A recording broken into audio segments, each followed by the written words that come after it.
Gracias a Dios que nos permite adorarlo y que nos da también la oportunidad de continuar estudiando juntos su palabra. Y bueno, vamos el día de hoy, con la gracia de Dios, concluir el libro de Job. Y vamos a estudiar la forma en la que Dios le permitió a Job triunfar en medio de la adversidad de una manera gloriosa. Realmente Dios lo ayudó muchísimo y Dios nos puede ayudar muchísimo a cualquiera de nosotros.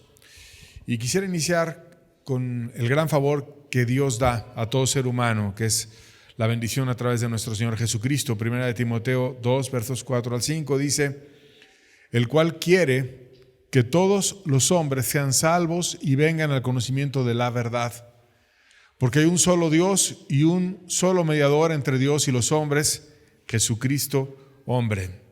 Jesucristo es la bendición del Padre, y el Padre quiere que todo ser humano venga al conocimiento de la verdad, que podamos rendirnos, que podamos conocerle, que podamos amarle. Jesucristo es aquel que nos acerca al Padre, que es nuestro mediador, que nos permite estar cerca de Dios, tener una esperanza, que es aquel que tomó el lugar del pecador en la cruz para poder redimirlo y para poderle enseñar y acercarse al Padre cuando Él es humilde y quiere buscar la restauración de su vida. Y hablando sobre este asunto de dar la vida por otros, hay un testimonio interesante cuando estaba en la parte final de la Primera Guerra Mundial. Los alemanes tenían un escocés que estaba capturado y que estaban ellos esperando unos ingleses que iban a pasar por un lugar, y ellos no se habían dado cuenta, el pelotón inglés, que los alemanes los estaban acechando, tenían ahí apuntado el lugar, y en cuanto llegaron los ingleses los iban a disparar así a quemarropa y los iban a acabar. Y entonces el escocés capturado, que sabía que los alemanes harían eso y que los ingleses estaban acercando a aquel lugar desapercibidos, cuando se dio cuenta de lo que iba a ocurrir, salió corriendo para avisarles que les iban a disparar. Y entonces, enojados los alemanes, cuando vieron al escocés que les fue a avisar, obviamente le dispararon a aquel escocés, lo llenaron de balas y murió. Los ingleses se dieron cuenta entonces dónde estaban los alemanes resguardados y de dónde venían las balas, y se protegieron, se defendieron, se cubrieron, se pusieron en resguardo y estuvieron atacando y defendiéndose hasta que finalmente conquistaron la posición y lograron salvar su vida y conquistar esa posición. Agradecidos con aquel escocés que salió y que dio su vida para advertirles del peligro, lo enterraron con un letrero, y en el letrero decía: a otro salvó, a sí mismo no se pudo salvar, dando a entender su heroísmo, que aquel joven escocés escogió proteger a otros y dar su vida por otros, aunque era evidente que lo iban a matar. Y eso mismo hizo Cristo, un acto heroico, un acto de amor, un acto con el cual Él decidió, de un corazón amoroso, ser el mediador, ser aquel que viniera a los seres humanos a enseñarnos el camino al Padre, a mostrarnos cuál era la forma para acercarnos con Dios, y que pudiéramos tener una oportunidad, dando a través de lo que Él hizo en la cruz su vida, para que todo ser humano tenga una oportunidad y pueda acercarse a Dios. Eso hizo Jesucristo, y eso hace con todo ser humano, y eso hizo también con Job. Él vino, lo restauró, lo bendijo, lo ayudó, lo cambió, lo hizo fuerte, y lo puede hacer con nosotros. Y vamos a orar para pedirle a Dios que nos ayude a que ese mediador brille hoy y que nos permita aprender también a ser restaurados como Job lo fue restaurado. Padre bueno, queremos que brille Cristo hoy, Señor. Que tú nos enseñes, Señor, a poder aprender de ti, Señor, y a poder tomar ventaja del grandísimo sacrificio y el precioso mediador que tú enviaste, Señor. Ayúdanos, Señor, a poder restaurar nuestras vidas como tú lo hiciste con Job, Señor. Haz milagros detrás de cada persona que estamos aquí, Señor. Estamos necesitados de ti, Señor. Bendito seas. Amén. Dios vio la situación de Job y le empezó a hablar. Hasta ahí estudiamos la semana pasada. Dios empezó a hablar continuando las palabras de Eliú y buscando una restauración en Job cuando él estaba ya, después de tantos debates largos con sus amigos que no llegaban a nada fructífero, estaba dejando de tomarse de Dios y justificándose en su propia en sus propias obras, lo cual era un desvío en su corazón. Y entonces Dios le empezó a hablar para llevarlo a una restauración, que lo mencionamos de manera somera la semana pasada, pero que ahora lo vamos a describir más a detalle para ver cómo es que Dios pudo hacer ese milagro en la vida de Job. Job 38, versos 1 al 4, lo leemos juntos, dice: entonces respondió Jehová a Job desde un torbellino y dijo: ¿quién es este que oscurece el consejo con palabras sin sabiduría? Ahora ciñe como varón tus lomos, yo te preguntaré y tú me contestarás. ¿Dónde estabas tú cuando yo fundaba la tierra? Házmelo saber si tienes inteligencia. Y estaba Dios dando continuación a esas palabras del único que habló cosas correctas, que fue Eliú. Y Dios exhortaba a Job para que él reconociera que la misma creación daba testimonio del poder de Dios, y que si él quería ser restaurado necesitaba ir al Creador, porque el Creador es el que diseñó la creación, el que sabe cómo la hizo y el que la puede venir y la puede reparar. Él conoce tu alma, Él conoce tu espíritu, Él sabe qué es lo que tú tienes y cómo es que tú puedes ser reparado y cómo es que yo o cualquier ser humano podemos ser reparados. Entonces Dios se presenta delante de Job y le dice: tú me necesitas a mí y tú estás oscureciendo el consejo con palabras sin sabiduría, porque detrás de tus palabras lo que tú estás diciendo es: yo me puedo justificar a mí mismo y no necesito a Dios, y tú sabes que requieres a un Dios verdadero. Y Dios dio testimonio de que los mismos ángeles se regocijaban cuando Él estaba creando la tierra. Versos 5 al 7 de Job 38. Vamos a seguir leyendo una predicación de Dios a un hombre. Dios hablando, no Dios enviando a un apóstol, a un ser humano, a un evangelista. Dios hablando y representándose a sí mismo. Y le dice a Job, verso 5 de Job 38, ¿quién ordenó sus medidas, si lo sabes? ¿O quién extendió sobre ella cordel? ¿Sobre quién estaban fundadas sus bases? ¿O quién puso su piedra angular? Cuando alababan todas las estrellas del alba y se regocijaban todos los hijos de Dios. O sea, fíjate, Job, cómo Dios es aquel que tiene todo el diseño trazado para la tierra.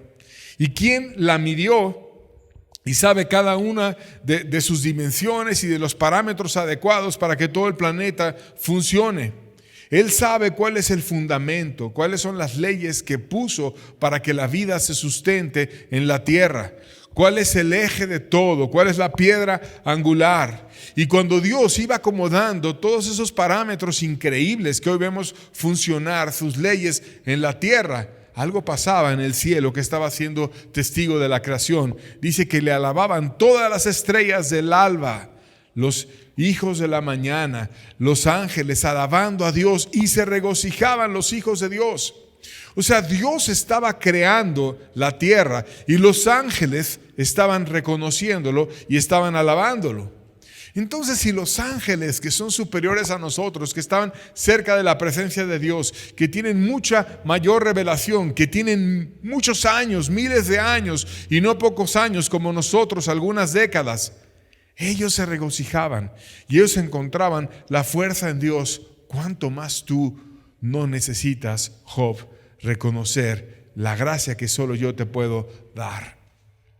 Y es algo interesante si sumas este pasaje con el hecho que dice la Biblia que Dios entró en su reposo.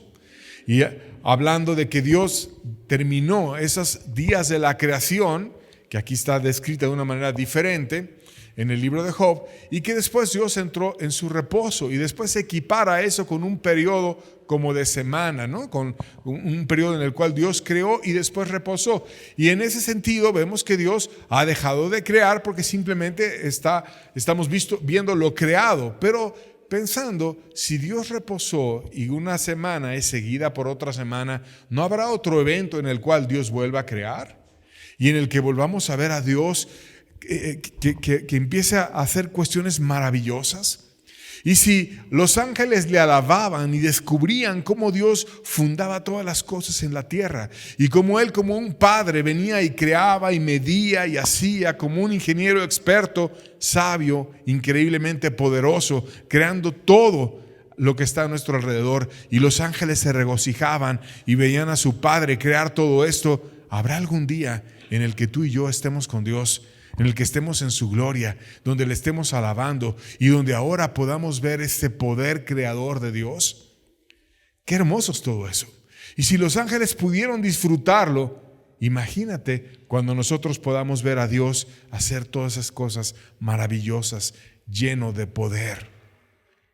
Y Dios le explicó a Job que aún en las peores dificultades hay belleza y hay bendición. Job 38, versos 22 al 23, dice la Biblia: ¿has entrado tú en los tesoros de la nieve?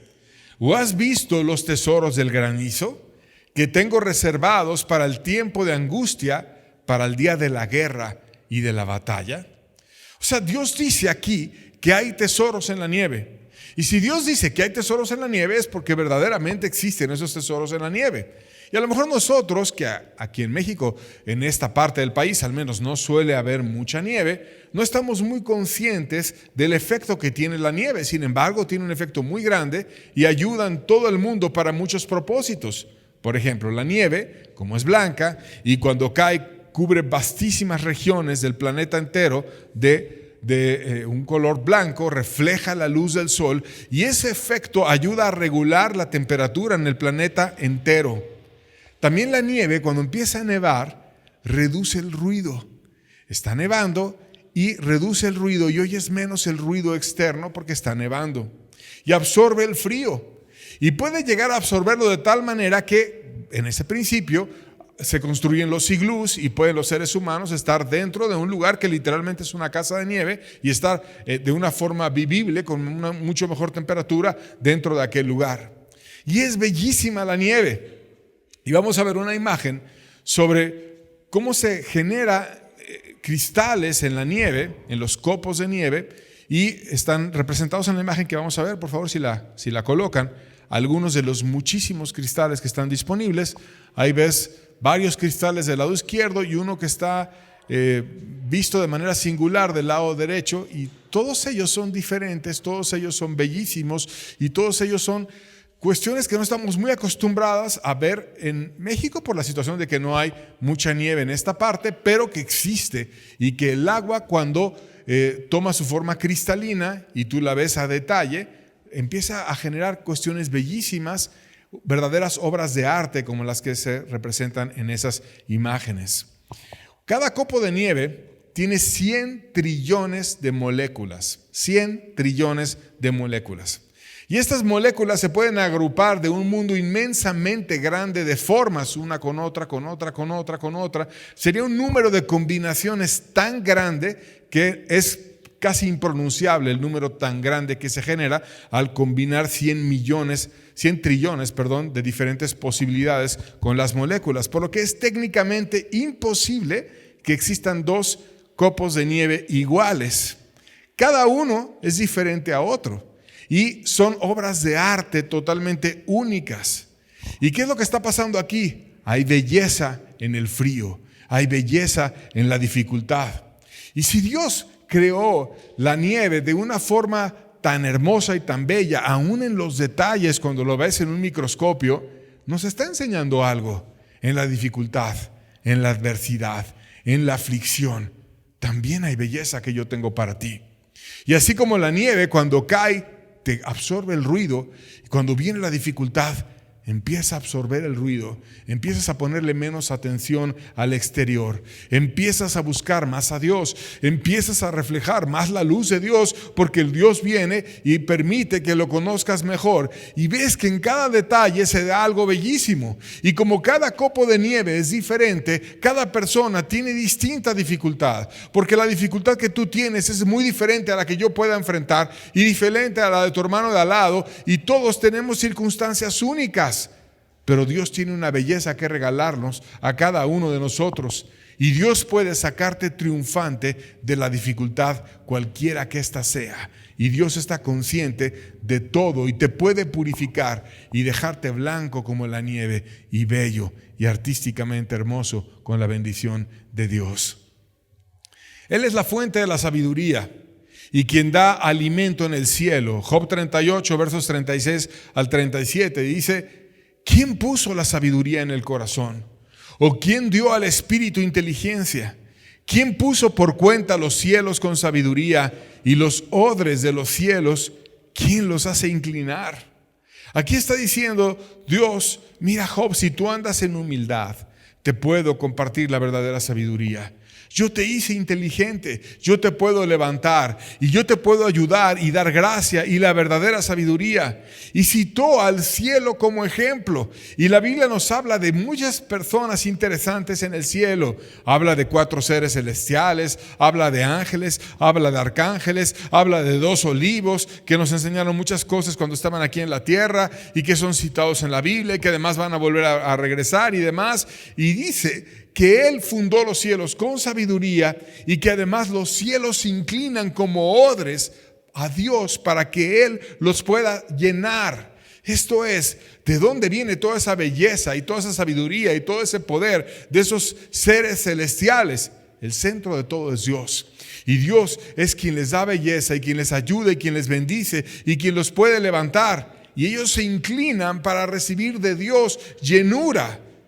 Y si eso hacen ellos, que tienen más fuerza que nosotros, ¿cuánto más nosotros no lo debemos hacer? Como dijo Blaise Pascal, todo hombre tiene un vacío en el corazón que tiene el tamaño y la forma de Dios.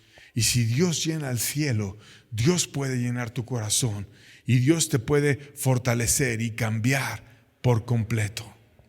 Dios, después de argumentar, retó a Job para reconocer la necesidad de un Salvador a través de sus razonamientos.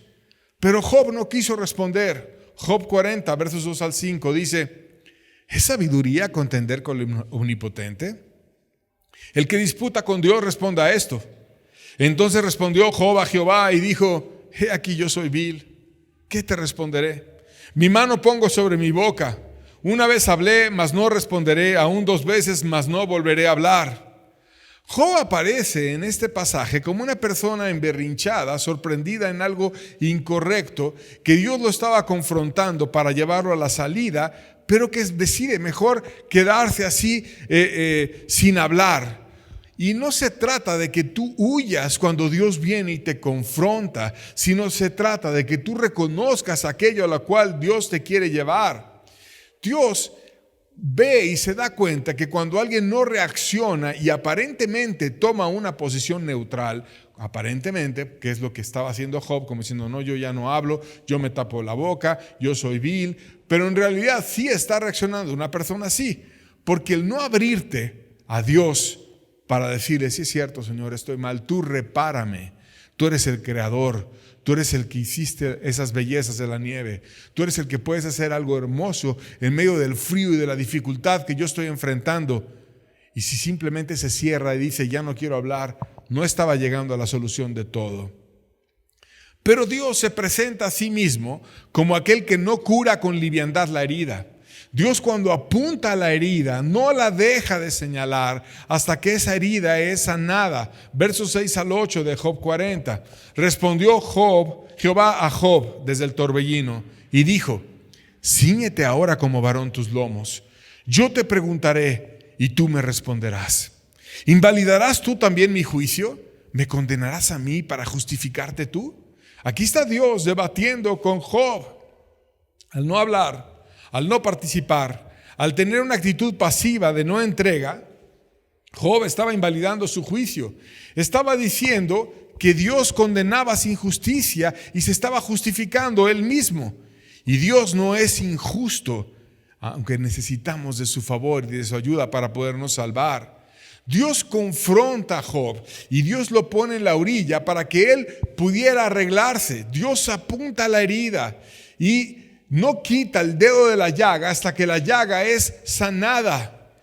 Y entonces nosotros debemos de tomar una decisión: o dejo que Dios trate con mi llaga y se la expongo para que Dios venga y la cambie, o bien me quedo con la llaga y me quedo destruido y me quedo mal.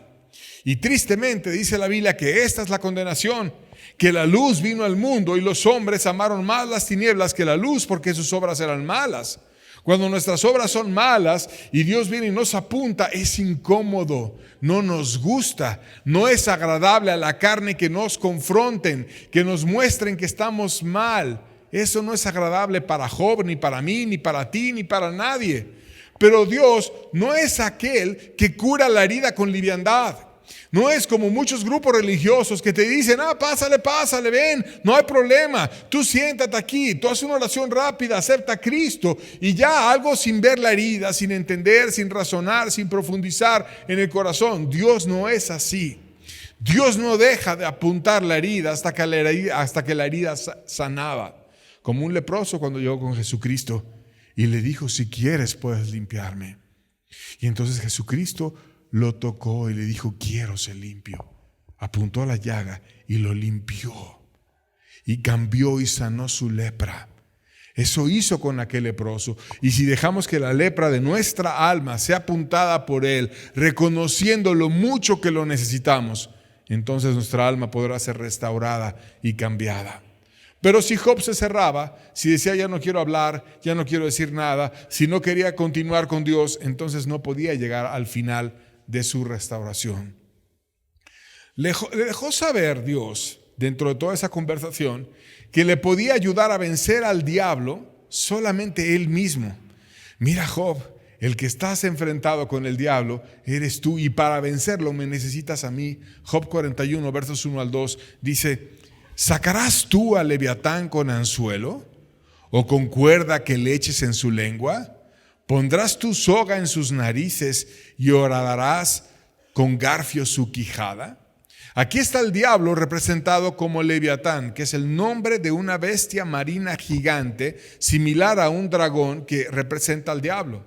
Entonces, si tú eras un marinero antiguo y te encontrabas esa bestia en medio del mar, estabas perdido porque era demasiado grande, demasiado fuerte y no había manera en la que tú lo pudieras enfrentar. Pero aquí Dios se presenta como aquel que podía vencer lo que ningún ser humano podía vencer. Nadie lo podía pescar, nadie podía vencer a Leviatán, nadie podía acabar con él. Pero Dios dice, Leviatán, tú puedes ir con anzuelo y pescarlo, tú lo puedes hacer tu esclavo, le puedes poner soga y que él te siga hacia donde tú quieras. No lo puedes hacer. Entonces, ¿qué debes de hacer? Debes de unirte con aquel que tiene la fuerza para vencer al diablo. Job, para que tú venzas al diablo, me necesitas a mí. Tú puedes vencer al diablo, pero conmigo. Si lo haces tú solo, si te justificas tú solo, si no te apoyas en mí, no vas a vencer absolutamente nada. Job reconoció que necesitaba de Dios y que sin la ayuda de Dios no iba a comprender nada. Y entonces empezó él a humillar su corazón. Job 42, versos 1 al 3, dice la Biblia, respondió Job a Jehová, yo reconozco que todo lo puedes y que no hay pensamiento que se esconda de ti. ¿Quién es el que oscurece el consejo sin entendimiento? Por tanto, yo hablaba lo que no entendía, cosas demasiado maravillosas para mí que no comprendía. Yo reconozco que todo, Señor, lo puedes. Tú eres todopoderoso. Por lo tanto, tú me puedes sacar de aquí. Y además, no hay pensamiento que se esconda de ti. Tú has dicho de mí lo correcto. Y Jesucristo se presenta en la Biblia como aquel que es el testigo fiel y verdadero, el que sabe cada uno de los actos que nosotros hacemos, el que conoce cada una de tus miradas. Quizás nadie las ve, pero Jesucristo las ve. En todo momento, Él es el testigo fiel y verdadero. Y cuando Él viene y da testimonio de algo que está mal en el corazón, viene y lo apunta porque Él vio absolutamente todo y sabe absolutamente todo de ti. Entonces Job estaba diciendo, tú no sabes, no hay pensamiento siquiera, ya olvídate de los actos o las miradas, no hay pensamiento que yo pueda esconder de ti. Tú escudriñas hasta mi pensamiento y sabes mis intenciones y sabes lo más íntimo de mí. Por tanto, yo hablaba lo que no entendía, cosas demasiado maravillosas que no comprendía. Necesito de ti, quiero ser tu alumno, quiero aprender. Ven y enséñame tus maravillas. Con esto, Job estaba cambiando su actitud de no necesito un salvador, e incluso le añadió a esa búsqueda de Dios ruegos sinceros, y tuvo dolor en su corazón por haber ofendido a Dios, y se cambió su vida por completo. Versos 4 al 6 de Job 42, vamos a seguir viendo qué habló él dice: oye, te ruego y hablaré. Te preguntaré y tú me enseñarás. De oídas te había oído, mas ahora mis ojos te ven. Por tanto, me aborrezco y me arrepiento en polvo y ceniza. Ahora rogaba, ya no resistía, ahora rogaba. Ahora quería aprender, que es una actitud indispensable para hallar la salvación, querer aprender. Entiendo que eres limpio, entiendo que yo estoy manchado, aborrezco mi pecado, me arrepiento en polvo y ceniza. Eso quiere decir con actos humanos y espirituales que demuestran un deseo verdadero de un cambio de vida. Voy a cambiar mis acciones y voy a espiritualmente buscarte y arrepentirme en todos los sentidos. Me arrepiento en polvo y ceniza. En cuanto se arregló en su vida personal, se puso a ver por sus amigos que se habían desviado, a pesar de aún estar enfermo. Job 42, verso 10, dice la Biblia: y quitó Jehová la aflicción de Job cuando él hubo orado por sus amigos, y aumentó al doble todas las cosas que habían sido de Job. ¿Cuándo Dios le quitó la enfermedad? Cuando él hubo orado por sus amigos. Y después lo hizo el doble de rico de lo que había sido él antes. Pero aquí hay algo interesante. Dios aceptó la oración de Job estando enfermo, estando en grandes dificultades. Seguía con sarna por todos lados en la piel, seguía muy afligido, muy enfermo, y así enfermo, mal, con dolor y como sea, se puso a orar por sus amigos, se puso a interceder por ellos. Él oyó cuando Dios fue con Elifaz y le dijo: mi ira se ha encendido contra ti y tus dos compañeros. Y entonces sabía que Dios estaba molesto con ellos porque no habían hablado lo correcto como lo hizo Job, y Dios mismo dio testimonio, al menos en la mayoría de todo lo que estuvimos hablando. Y el punto en el que falló ya lo hemos descrito. Y entonces Dios apuntó a Elifaz, a Bildad y a Zofar, y el que se puso a interceder por ellos fue Job. Y Job intercedió en medio de aflicciones, en medio de la enfermedad, en medio del problema. Y Dios, después de esa intercesión, es que hizo el milagro y lo sanó por completo. Pero algo demostró Job: yo voy a perdonar y yo voy a amar y yo me voy a dar por mis amigos, aunque esté afligido y aunque no esté cómodo. Porque muchas veces lo humanamente deseable es decir: yo voy a buscar a Dios y yo me voy a entregar a Dios cuando se convierta mi esposo, o cuando se convierta mi esposa, o cuando encuentre un mejor trabajo, o cuando se me acabe esta enfermedad, o cuando se me quite esta aflicción, o cuando se me quite esto otro. Y siempre estamos buscando un cristianismo cómodo. Cuando ya todo esté fácil y nadie me esté tentando y todo esté agradable, entonces sí me voy a entregar a Dios. Pero la Biblia no dice eso. La Biblia dice que Job, que tenía una aflicción enorme, el pesar de su esposa que se desvió, el pesar de sus hijos que murieron, el pesar de sus amigos que no lo consolaron, el pesar de la enfermedad y el diablo encima en todo momento, aún así se puso a orar y se puso a amar y se puso a interceder. Y si él intercedió cuando todo estaba tan en contra suya, ¿cuánto más nosotros debemos de interceder cuando no tenemos una aflicción como la de Job y cuando no tenemos grandes problemas como él los tuvo? Dios lo consoló usando a sus hermanos y lo llenó de riquezas materiales, aún más de las que tenía originalmente. Versos 11 al 13 de Job 42. Y vinieron a él todos sus hermanos y todas sus hermanas, y todos los que antes le habían conocido, y comieron con él pan en su casa, y se condolieron de él, y le consolaron de todo aquel mal que Jehová había traído sobre él. Y cada uno de ellos le dio una pieza de dinero y un anillo de oro.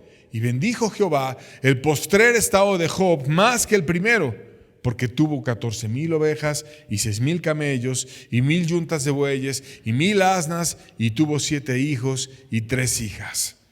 Dios le consoló con la parte viva de su familia, que eran sus hermanos.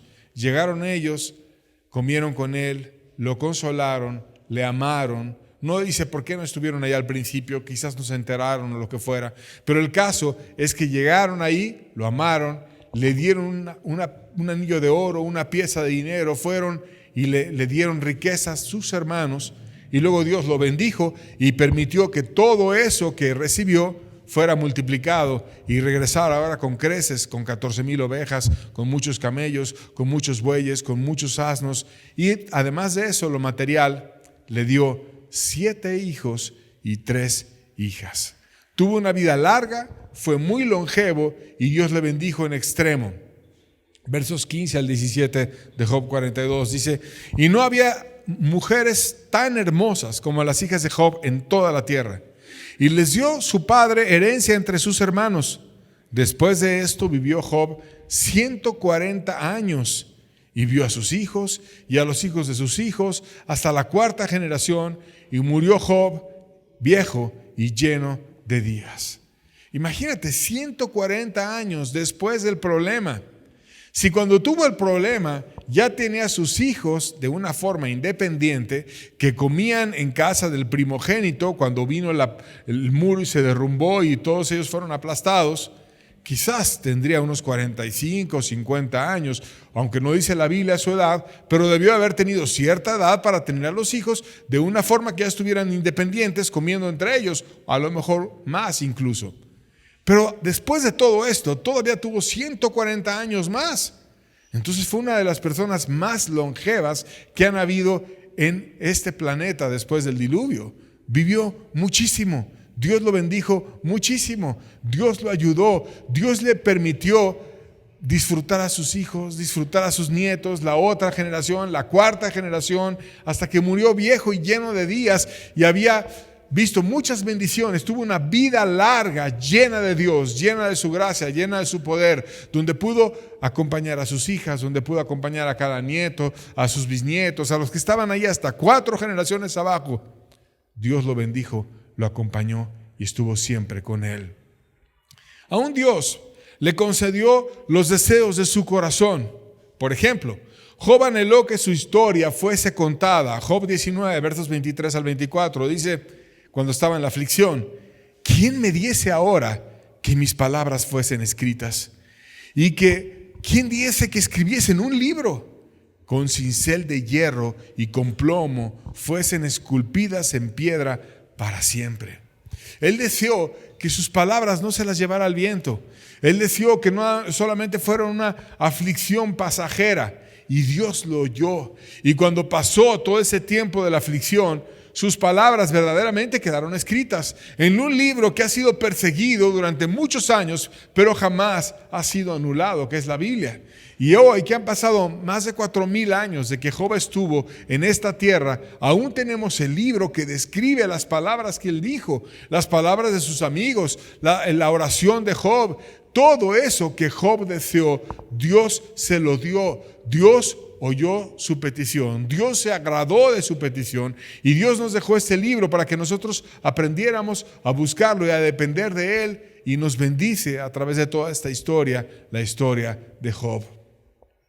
Vio a Dios en la tierra cuando apareció en un torbellino, y además sabía que iba a ver a Dios en una promesa eternamente. Job 19, versos 26 al 27 dice: y después de deshecha mi piel, en mi carne he de ver a Dios, el cual veré por mí mismo, y mis ojos lo verán y no otro. Eso estaba deseando Job, y él llegó a ver a Dios, vio a Dios.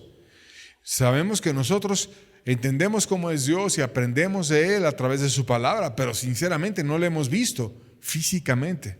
Pero él le vio en la tierra, y también le ha visto desde que partió después de esa vida larga, eternamente con Dios en la tierra y en el cielo le vio, y verdaderamente se cumplió el deseo de Job de ver a Dios. Además, él le dijo a Dios: te preguntaré y tú me enseñarás. Y Dios le empezó a enseñar a Job cosas hermosas, cosas que nos dejan un testimonio de verdad en este libro. y que Dios las dejó escritas en el libro para que nos dé confianza a nosotros y nos muestre que Dios verdaderamente ayudó a un hombre hace 4000 años en medio de sus aflicciones y que le enseñó grandísimas verdades. Y esas verdades están escritas mucho tiempo antes de que el hombre las llegara a conocer. Vamos a ver algunas de ellas. Por ejemplo, miles de años antes de los avances astronómicos, Job supo que la Tierra estaba suspendida en el espacio. Job 26:7 dice la Biblia: Él extiende el norte sobre vacío y cuelga la tierra sobre nada. Qué hermoso eso que yo te preguntaré y tú me enseñarás. Y mira que Job era curioso porque le preguntó muchas cosas a Dios y Dios le enseñó. Oye Dios, ¿cómo es la tierra? Y Dios le enseñó y por eso lo dejó escrito en su libro. Y nos dejó a nosotros claro cómo es la tierra. Y dice ahí: Él extiende el norte sobre el vacío y cuelga la tierra sobre nada. Y vamos a ver cómo es la tierra en una siguiente imagen, si me ayudan colocándola por favor. Y vemos ahí dos conceptos de nuestro planeta: el que se tenía en la Edad Media, donde se creía que la tierra era plana. ¿Recuerdas esa historia? Que la vimos en la escuela, y que estaba sustentada por unos elefantes, y que esos elefantes estaban apoyados en una enorme tortuga, y esa era la cosmovisión que existía, cómo se creía que era el mundo. Y cuando empezaron ahí Galileo y otros muchos, Kepler y demás, a apuntar una forma diferente de entender el planeta, el sol y todo lo demás, empezaron a romper esa cosmovisión, pero ocurrió miles de años después de Job. Job describió la tierra exactamente como sabemos que es y como está en la imagen de la derecha. Él extiende el norte sobre el vacío. ¿Qué hay arriba del norte en la tierra? Nada. Y cuelga la tierra sobre nada, porque literalmente no hay nada que esté sosteniendo la tierra, sino las leyes de Dios, la ley de la gravitación universal, muchas leyes que Dios puso, pero no hay físicamente nada que sostenga la tierra. Y nosotros como seres humanos tardamos muchos años en llegar a aprender esas verdades de la tierra. Y Dios las dejó en su palabra escritas para que nosotros confiemos en que eso que pasó a través de ese hombre es verdadero. Entre sus preguntas, Job le cuestionó a Dios sobre el centro de la tierra y entendió también muchos años antes que había cuestiones en el interior de la tierra que a los geólogos les llevó mucho tiempo comprender. Job 28, verso 5 dice: de la tierra nace el pan y debajo de ella está como convertida en fuego. Ahí dice la Biblia: de la tierra nace el pan. Es cierto, porque de ahí nace el trigo y lo hacen pan después. Pero debajo de ella, ¿qué hay debajo? Está como convertida en fuego. Y exactamente así está la tierra, como convertida en fuego. Y de nuevo vemos otra imagen para ver la tierra en su interior. Y conocemos nosotros la atmósfera, lo que respiramos, conocemos la corteza terrestre sobre la cual estamos apoyados, pero abajo hay varias capas y hay un manto, está un núcleo externo, un núcleo interno y demás. Y tú sabes la historia, cuando de repente se rompe una vena de la tierra y sale un volcán, está mostrando la lava que hay internamente en el centro del planeta, que finalmente ocurre como dice la Biblia, está como convertida en fuego. No exactamente fuego, pero parece fuego. Y hemos visto que la tierra está exactamente así, como convertida en fuego. ¿Cómo iba a saber una persona de hace 4000 años que no tenía toda la capacidad geológica, que no había estudiado todo lo que hemos estudiado en muchos años de conocimiento que se han ido agregando con lo que estudia un geólogo y otro geólogo y otro geólogo, que de repente la tierra estaba hecha así? Dios se lo dijo. Nosotros lo descubrimos por muchos científicos después, pero Dios se lo dijo a Job y lo dejó escrito en su libro miles de años antes de ese conocimiento humano, que después llegó a darse cuenta que exactamente lo que Dios le había dicho a Job era cierto. Aún Dios le permitió entender que el viento pesa, lo cual comprendió 3600 años que Torricelli que lo descubrió posteriormente. Job 28, verso 25 dice la Biblia: al dar peso al viento y poner las aguas por medida, Aquí está diciendo la Biblia que el viento, el aire pesa, tiene un peso. Esto es, existe una presión por ese peso, la presión atmosférica. Y Evangelista Torricelli, que es un italiano, en 1608 estuvo en esta tierra y él hizo un experimento donde viene otra imagen, si la ponen por favor. Y en esa imagen vemos un barómetro de mercurio, en donde imagínate que está una tinita que tiene mercurio, que es un metal líquido, y que tú le metes un tubo de ensayo y que lo sumerges por completo con tu mano, queda totalmente sumergido y luego, sin que toque el aire, lo levantas y entonces cae, pero no cae hasta regresar totalmente el mercurio, sino que se queda a una altura de 760 milímetros. Y en el tubo de ensayo, en la parte de arriba, debido a que estaba originalmente sumergido por completo en el mercurio, se queda un vacío.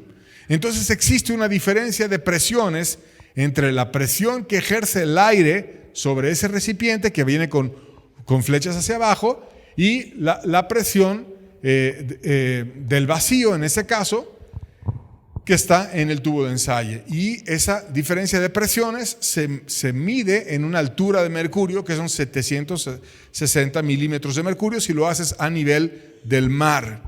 Entonces, este experimento prueba que el aire tiene peso.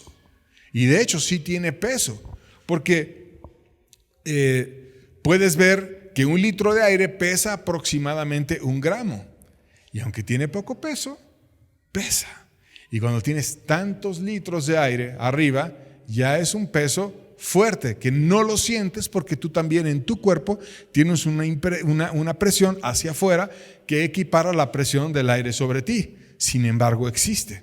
Esto tardó el hombre mucho tiempo después en entender la presión atmosférica, en describirlo, en medirlo, y gracias a todas esas situaciones del manejo de la presión es que vuelan los aviones y muchas cuestiones que hemos aprendido a entender y después a regular o manipular o aprovechar las leyes que Dios dejó para que puedan darse situaciones como los submarinos, los aviones y muchas cosas, entendiendo estos principios.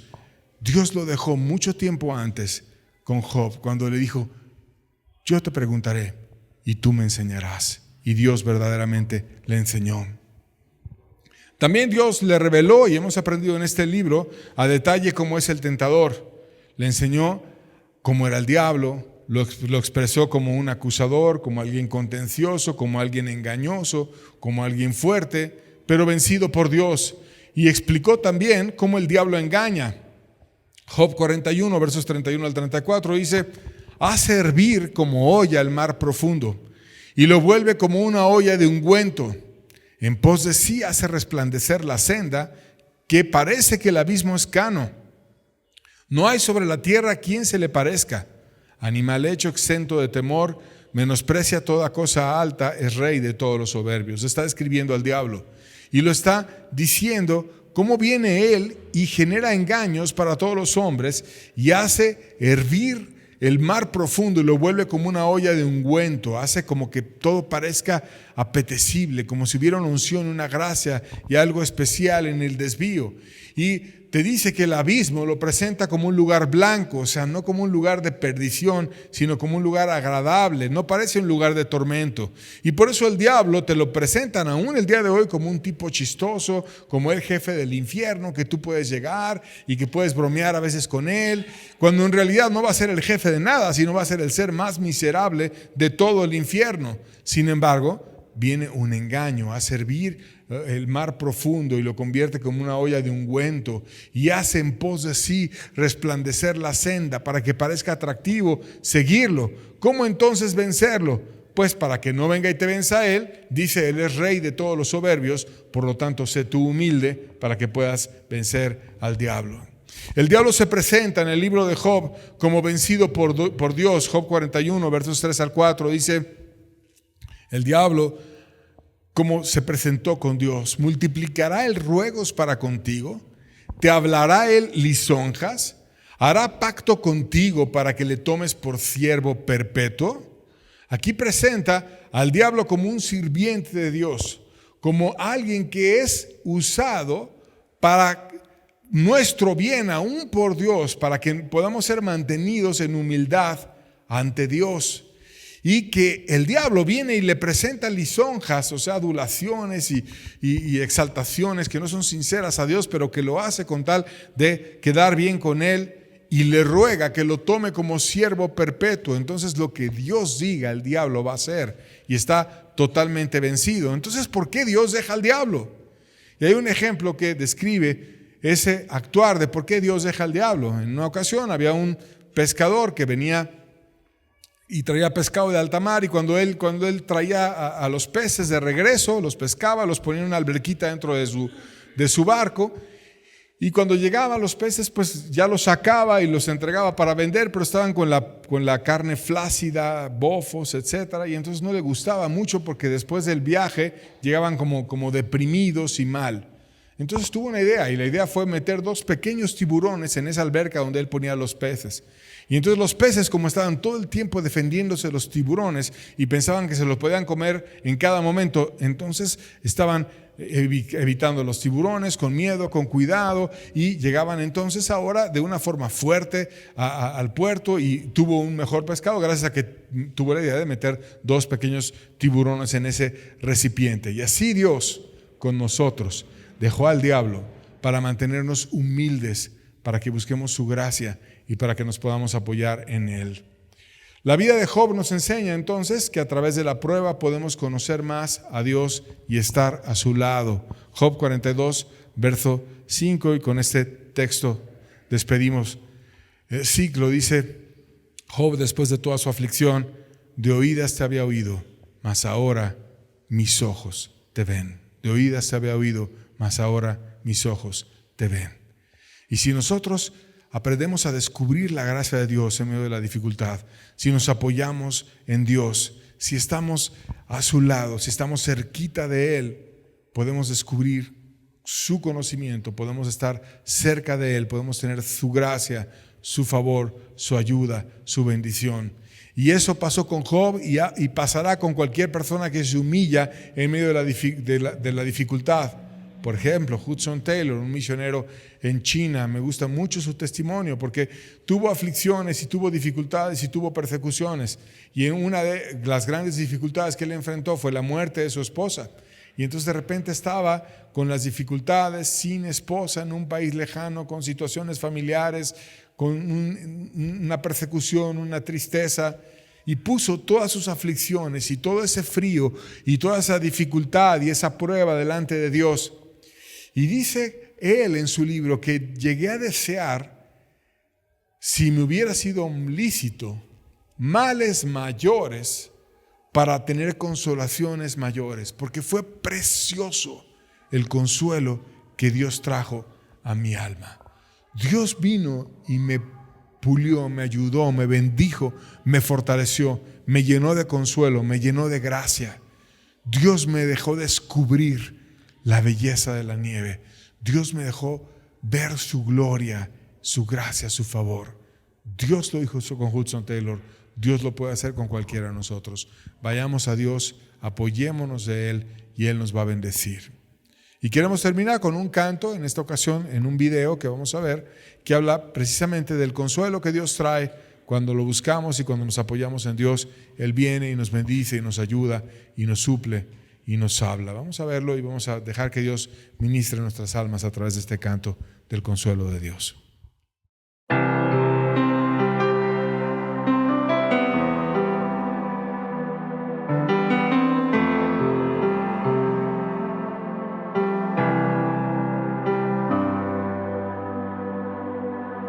Confío solamente en ti, descanso en tu voluntad, aunque no pueda ver más allá. Tú siempre has sido fiel. Y aunque ahora esté pasando por esta dificultad, no es para que tema, no es para que crea. porque nadie me ama como tú. A mi lado te veo como un padre tan tierno que solo busca mi bien. Cristo, oh Cristo, mi fuerza eres tú. Y ese es mi consuelo, saber que si algo yo te pido, tú me escucharás. Y que si diste tu vida por mí, ¿qué otra cosa no me darás?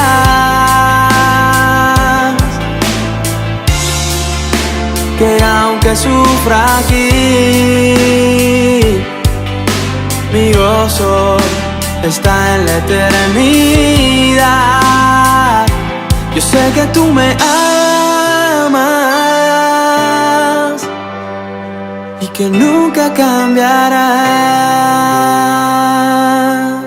Confío solamente en ti, descanso en tu voluntad. Aunque no pueda ver más allá, tú siempre has sido fiel, tan fiel, tan fiel. Y aunque ahora esté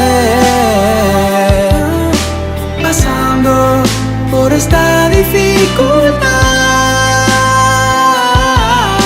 no es para que tema, es para que crezca, porque nadie me ama como tú.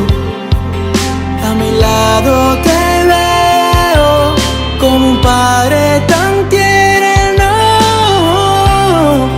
que solo busca mi bien.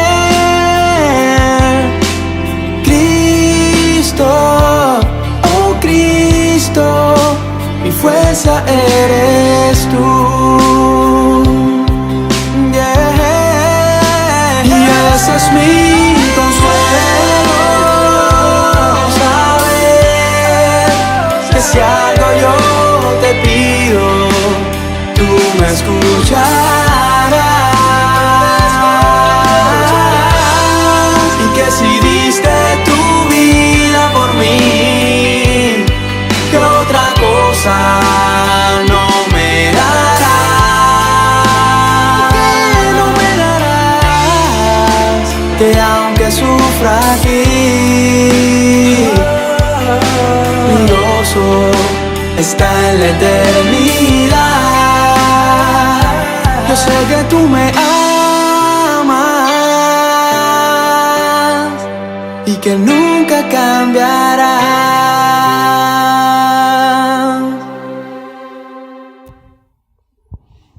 Gracias a Dios. Nos ayuda a estar siempre en su amor y a caminar siempre a su lado. Con eso terminamos la enseñanza de hoy. Vamos a iniciar un nuevo libro la siguiente semana y bueno, sigamos orando y buscando a Dios para que aprendamos juntos de su palabra. Que tengan buena tarde. Dios les bendiga.